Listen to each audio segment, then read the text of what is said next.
کیا نوجوانوں کیا حال ہے، کیا حال ہے نوجوانوں کا، ذرا دیکھو۔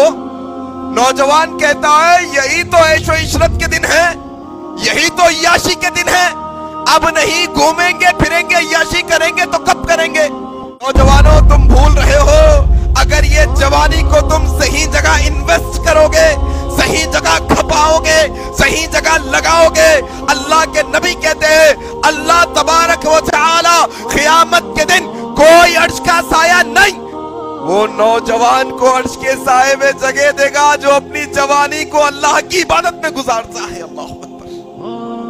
کیا فیس بک کا بھوت سوار، انسٹاگرام کا بھوت سوار، ٹک ٹاک کا بھوت سوار، عجیب و غریب بال کٹانے کا بھوت سوار، ہاں غیروں کے جیسے فیشن کرنے کا بھوت سوار، ہاں کیا ان کے عادات و اطوار، ان کے اسٹائل میں زندگی گزارنے کا بھوت سوار نوجوانوں کو؟ نہیں جوانوں، تمہاری یہ جوانی جنت حاصل کرنے کے لیے اللہ نے تمہیں دی ہے، یاد رکھنا۔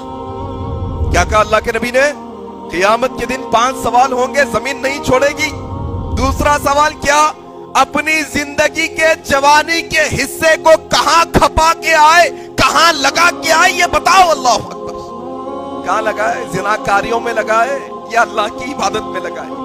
کہاں لگائے؟ پڑھنا بچہ، پڑھنا بچہ، پڑھنا کتنا پڑھتا قرآن پڑھنا نہیں آتا، بڑی بڑی کتابیں پڑھ لیا بچہ۔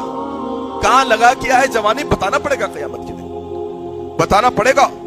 شیخ سعدی رحمہ اللہ کہتے ہیں کہ جوانی میں توبہ کی توفیق، توبہ کی اور پرہیزگاری کی توفیق پیغمبرانہ صفت ہے۔